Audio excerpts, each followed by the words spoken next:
Today is Monday, October 28th. And I know I say this every single month because they go so fast, but this is our last Monday in October together. So we are down to getting down to the end of 2024. We've got November and December left, which is just crazy that we're already into winter. I'm wearing my sweater today because it is getting very cool and cold in northern Arizona. I don't know how it's going where you guys are, but it is definitely fall is here and everything is changing, and we are definitely getting into the season. Okay. So today, what I want to talk to you about, I mentioned it last week in Magic Mondays, that because, yes, Jesse, you were perfect timing for that. Thank you. I was just getting ready to say that. Because it is Monday and is the last time of it, and we have Halloween coming up on the 31st, Thursday, Dia de los Muertos, for those who celebrate in the Mexican or the Mexican, traditions, Latin American cultures, that is coming up. For those that celebrate pagan or other cultures, this is the time of year that we honor our ancestors, or they honor their ancestors as part of their cultural, spiritual traditions. So I wanted to go ahead and do a Magic Mondays today on ancestors and honoring them. And being authentic and being true to me, I have to come out really quick and tell you that I don't actually have a strong connection to my ancestors. I have done the ancestry DNA, and I know that I have quite a bit of German in me, and it also is just throughout European. So I am really white European in every way, shape, or form. I do have some French in me from my father's side, and I just don't actually know my ancestors that very well. I don't know a lot of stories from my mom and dad. My father was raised by his grandparents, and he doesn't have a lot of connection to his lineage. And my mother, I really did, and I knew a little bit about my grandmother and my great grandmother, but I really did not get along so well with my grandmother. I came along so much later in life. So I just want to be completely and transparent and tell you this is a bit of a hard subject for me. And I also want to tell you a really great story because you know how much I love stories. Okay. So this book, this is an interesting story for me. This is the way I know spirit. I have so many ways that spirit works in my life every single day. That spirituality, I live it on a daily basis in all ways, shape, and form. So when I was in France this last summer and we were doing soul stirring retreats for the first time in the summer, one of the ladies was upstairs that was staying at La Cascade, and she found this book in the library. So people come and go. La Cascade, it's been an art retreat center for over 25 years now, 25 years.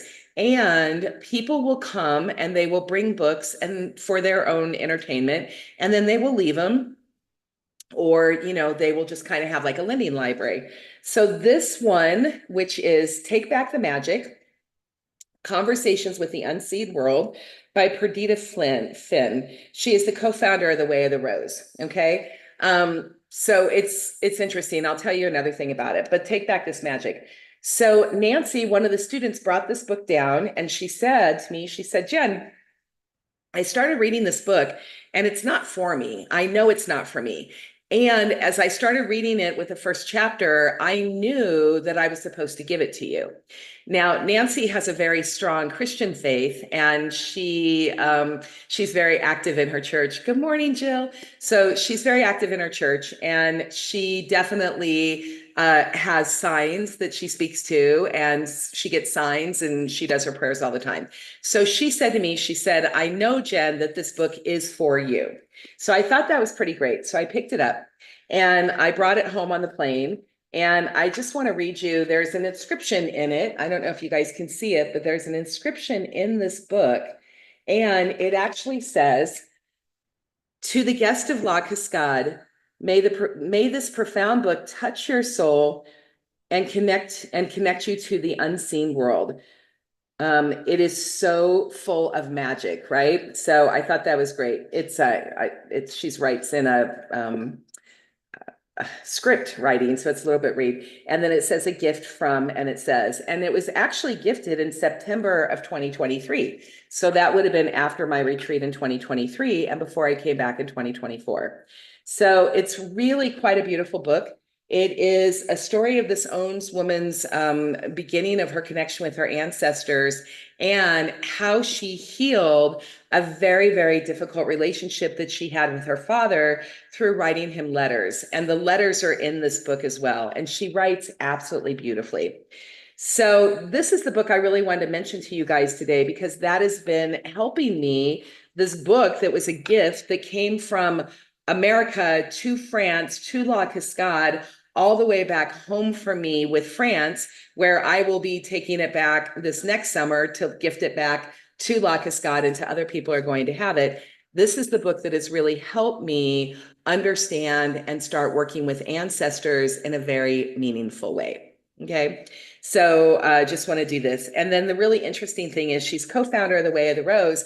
And I didn't even think about this at all. But again, the way our unconscious mind works, the way it is a supercomputer, and when it's connected to our higher selves, I just downloaded an audiobook on Audible to be listening to, and it's actually a book on the Way of the Rose. And so it is Perdita Finn, and again in there, and also talking about how to start working with the energy of Mary Magdalene, and also the Lady Mary, which is very interesting because again, I don't really have that kind of faith. And so signs and things are pulling me back in this direction to be connected with Mother Mary and really the aspect of the divine feminine, and also her journey through southern France and the rose,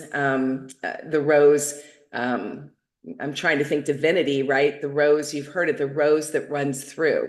So anyway, that's a long way of saying that this is the book that I'm looking at, okay? Dark Madonna, France, the Rosicrucians. Thank you, Vicki. You actually had it. I am being pulled in that direction, and I am being called to study it and research it right now. There's a lot of synchronicities that are lining up for me with France and the Cathars and the Rose Window and the Rose and the Way of the Rose, and also that. So that is an area of spirituality that I am going to be experiencing and studying, and it has to do with past lives for me. So got a little bit off topic, squirreled there. So let me get back to today's topic, okay? So forgive me for the squirrel. It's a lot. It's a lot that I'm processing right now, and it just kind of came out. So it's going to be something that I'll be studying for the next couple of years for sure. So, okay, so let's get back to the topic at hand. The what is honoring our ancestors. The veil is thin right now. Every time, this is the time of year where the veil is thinning. And what this really means is what Perdita is talking about, and so many other people talk about, what I experience, what others here experience, other people I know have experienced, and that is that there is a veil. And that veil is the separation that happens between our physical world of the living and the unseen world of the dead, and our ancestors and spirit and source, the other side, heaven, whatever you want to call it, whatever label you have on it. There is a veil that happens. And those of us that are sensitive can feel, we can pierce the veil. That's what psychic really means. Psychic actually really means piercing the veil. And it means using your psychic senses to be able to have your sixth sense, right? To know, to feel, to experience, premonitions, clairvoyance, sensitivities of feeling things, knowing, talking to spirits, mediumship, all of those other things. That is when your sensitivities are developed enough to allow you to pierce the veil. Okay. So that's what it talks about this time of year right now. And one of the things is whether you have sensitivities, I mean, we all have sensitivities, but whether you develop them or don't, one of the things that happens is this time of year, because the veil is thin, our ancestors, our loved ones are closer to us than they ever have been. And so that means that they are more able to access our dreams. It means that they are more able to send us signs. It means that the communications, those subtle communications that happen on a daily basis, it's thinner, it's more open, it's more revealed. So a perfect example of that is, you guys know that my mom and dad have passed. They've been gone for about 8 years now. I lost them 6 months between each other, right? So I had my dad go first, then 6 months later, my mom went. So for me, because I don't actually know my ancestral lineage, and I'm being called to this understanding much more of this past life lineage, the only thing I really can grasp right now is connecting with my mom and dad, right? And yes, Jesse's saying not so subtle right now. So just like it not being so subtle, it's like they're calling to us. They're letting us know that they're here. So my mom and dad, I want to show you guys a picture. So this is a photo of when my kids were little. This is my mother and my father, my sister, Greg and I, my son, and then when my daughter was little, right? So this is my parents, and this is a photo that I have that I keep with me and I keep in my studio. Now, my mom and dad have different signs for me. My mother is a monarch butterfly with all those beautiful black markings. So she is definitely a monarch butterfly specific. My father is a dragonfly. And then when my mom and dad are together, they are two yellow butterflies that dance and intertwine. So they dance like this and they intertwine. Now, my father during the year is so much easier for me to get a hold of and talk to. He comes to me. I have dragonflies come to me all the time. And you guys know that I live in Arizona, so I don't live near a lot of water. So it's not like dragonflies are really common, and they're common. And so my dad is always sending me messages. Now, my mother is much more difficult for me to access for some reason, even though we were very close in life. And my mother, the past 3 weeks, has been coming to me every time I walk out my door, my home, go to my office to the home. There is a monarch butterfly that just appears literally out of nowhere and comes down, and it comes around my legs and around and circles me and then flies off. And then I acknowledge it. I acknowledge my mom, and I'm like, "Hi, Mom. So happy to see you flying. So thank you for being here. I appreciate you and I love you." And I acknowledge her because that's what she's looking for. Okay. So what I want you to know is about and accessing your transition loved ones or accessing your ancestors.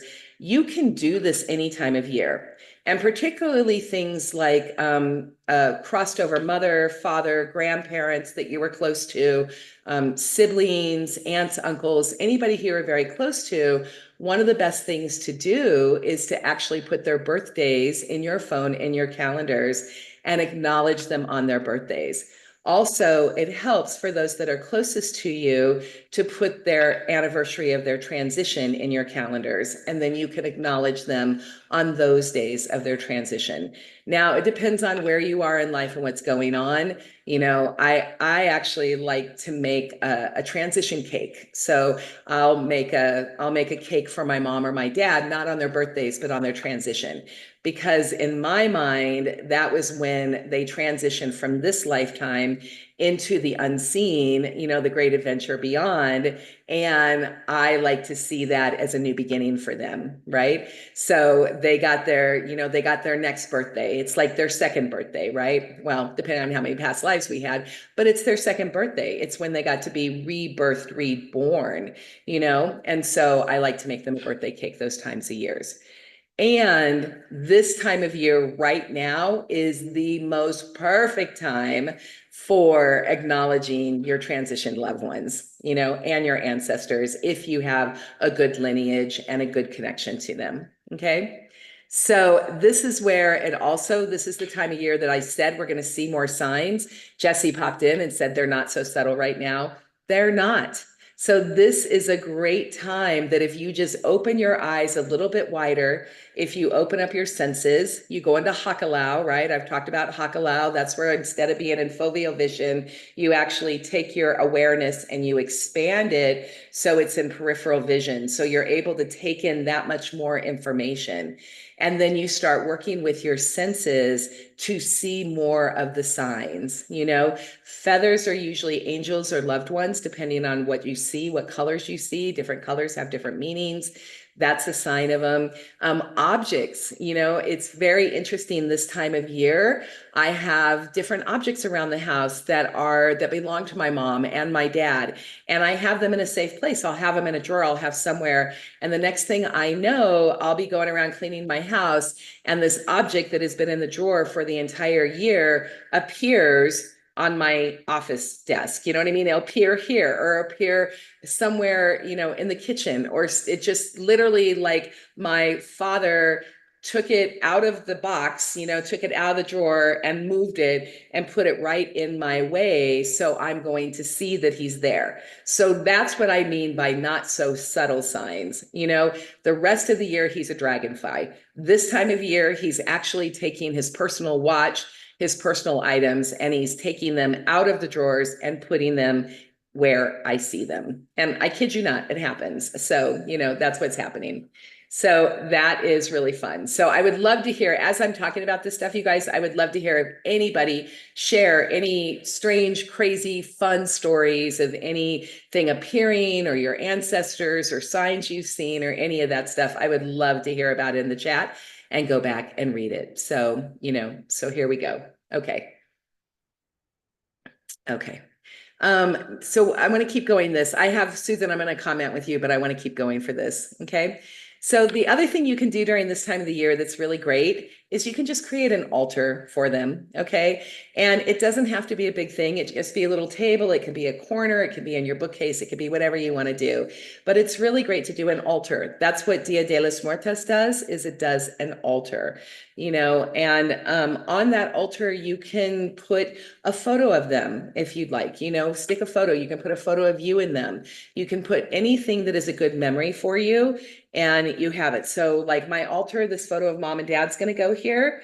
And then I will, you know, I will later, what I'm going to do is just a little ceremony offering them, and do that is I actually have some rose incense that I like to burn this time of year. So rose is actually love, and it smells great, and it's part-time of it. So I'll burn a little bit of rose incense. I will, you know, light a white candle when I get ready to say the prayer. I'll do a blessing, and I'll send the blessing, and I'll light a candle with them. I also have some purification spray that I have mixed up in here that I've made that has essential oils, that has some white sage and some Palo Santo in there, and a little bit of vodka and distilled water. And I'll go ahead and spray around there for that. And then I have their personal items. And so this is fun. My mother wore cat's eye glasses. Now, I have a photo of when I was a little toddler, about 1 year old, with my blonde curls going on, and my mother and her cat's eye glasses. So I have these fun cat's eye glasses of hers, and when I went to do an altar of hers, I'll place these here. My dad had a watch, and I'll put his watch there. Okay, so that's how to construct an altar if you want. Also, I just want you to know, before I do any prayers or anything on that, I go ahead and I take a little bit of Hawaiian sea salt. You can do Himalayan salt. And I also will put a little bit under my tongue. And that is just to cleanse. And then that has helped to do the cleansing before I talk to them and say my prayers to them. Okay. The other thing you can do is you can do a spritz of their favorite perfume if you still have it. I don't actually remember my mom's favorite perfume, so I'm not able to do that, but I have other friends of mine that, you know, they smell violets. My sister, she smells violets. She thinks of my grandmother because her name was Viola or Violets. Now, again, I didn't have the best relationship with my grandma, so I don't tend to use that. Okay. So that's what I want to do on that one. I do want to talk a minute about ancestors and transition loved ones if you didn't have the best childhood with them, or you didn't have the best relationship with them. Because for some people, the thought of doing an altar for their transition loved one is incredibly painful. There's unresolved hurts that are going on. There is sometimes their family trauma. There's just unhealed things that have happened. And so, you know, we can go for a while and we can go without handling those things. And there's also a time that we need to heal them. I know that I need to heal what happened with my grandmother and I, and it is time for me to do that. And I have the tools to do that. So, one of the promises that I've made to myself is after I've done my altar for mom and dad and sent my blessings for them, I am going to do a little altar for my grandmother, and I'm going to do my energetic emotional release with them, with her, and I'm going to do Ho'oponopono with it because it is time for me to heal my heart and to forgive. And my grandmother has transitioned. She's gone, right? So whatever I believe, wherever she is and what she's doing, she does not harbor any of that anymore, that she can see with 360-degree sight that she has nothing but love for me. So by me not forgiving my grandmother is really me not forgiving myself. And it's not allowing this relationship to be healed. And it's not hurting her because she's on the other side. It's hurting me because I'm not allowing it to heal. So just to be completely honest, if you have a relationship in your life with an ancestor, with a sibling, with a son, a daughter, a crossed over loved one, an aunt, and uncle, and you're not ready to do this yet, that's fine. And if you're at a point to where you understand that forgiveness is for you and not necessarily for them, then it's a great time to go ahead and do the work. So you can do that yourself. You can reach out to me. We can do an energetic emotional clearing. I can walk you through Ho'oponopono. If you've done the work to release the negative emotions, if you've already released anger, sadness, fear, guilt, shame, and you've already done the emotional release of the negative emotions, then all we need to do is just a Ho'oponopono. And it's a very simple, beautiful, beautiful process of walking through the traditional Hawaiian forgiveness. And it's incredible. Okay. Okay. So I talked about the altar. I did want to mention that because it's a touchy subject and I just want to make sure to address it. Not everybody has healed, beautiful relationship with those that are on the other side. A lot of times that's why people go to mediums, because they need the confirmation and they also need to receive or desire to receive and give messages from the other side as well. Okay.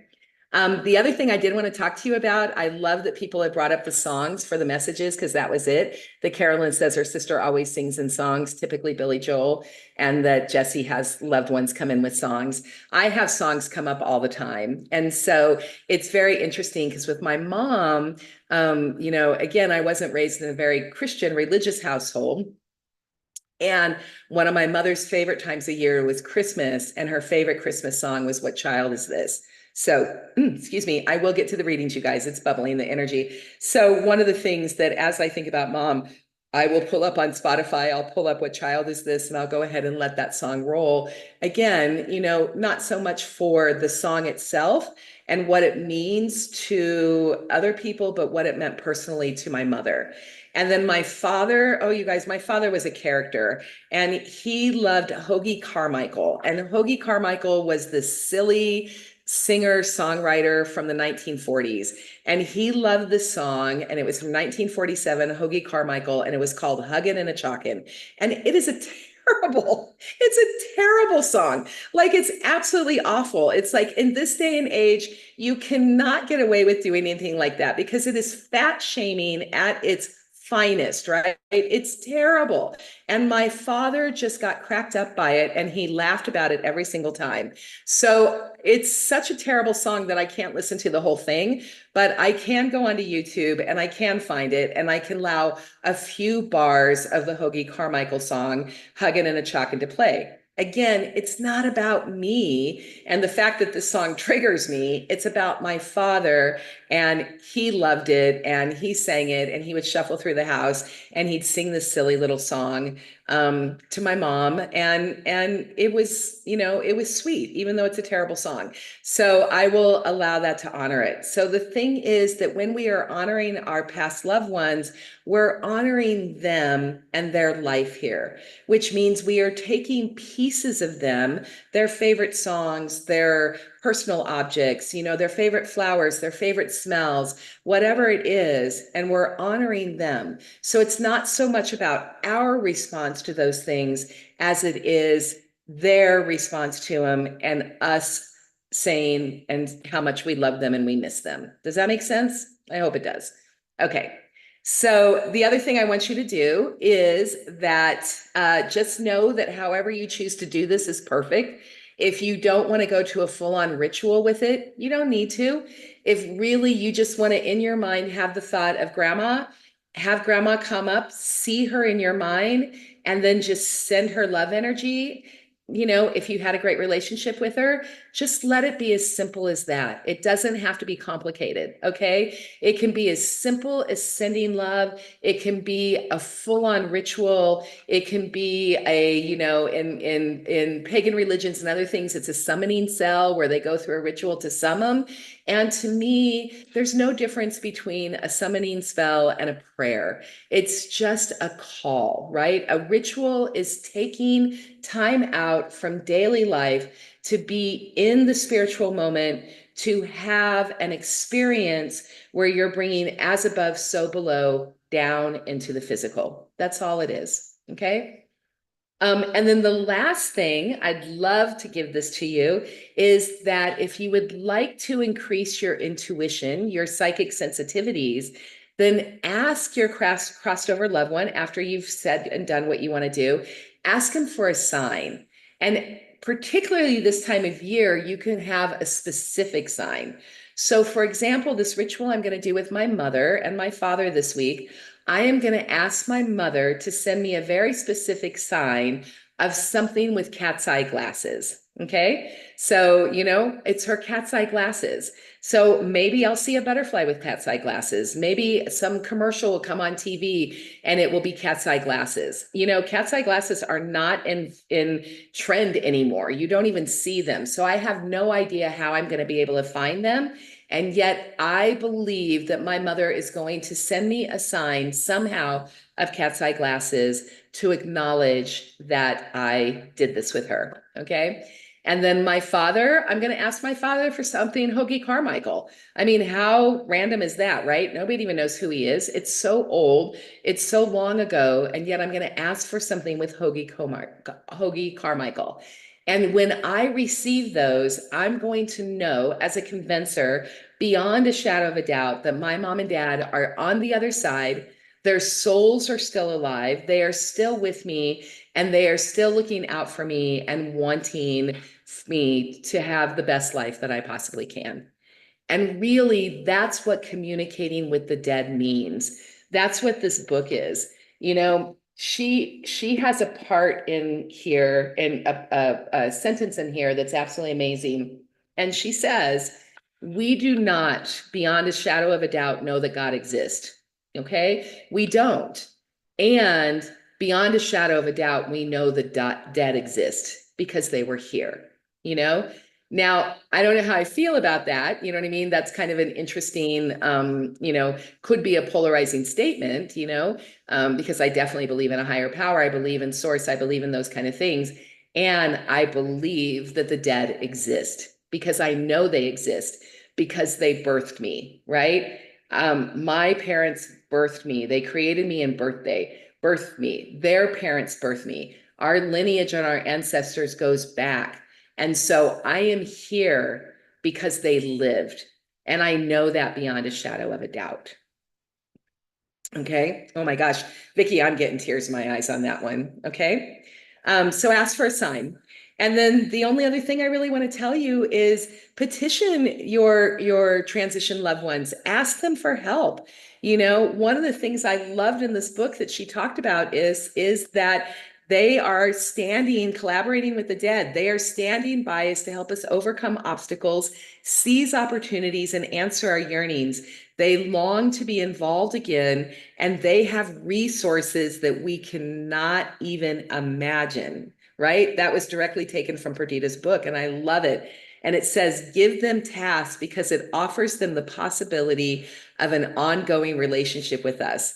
And it's opportunities to show us that they are still really here. Okay. So it's really interesting, interesting this thought about collaborating with the dead. Try that on this week. How does that feel for you? What does that mean for you? Do you like that? Is that scary? Do you have baggage around that? Is there a charge around that? Like, is it exciting? Like, see what that would mean for you and then play with it. It's a great opportunity to play with it. How wonderful would it be to have the idea that my parents on the other side have resources that are unimaginable to me, and that by tapping into them, they can tap into those resources and send them to me. Like, how cool would life be if that were true? Right? Okay.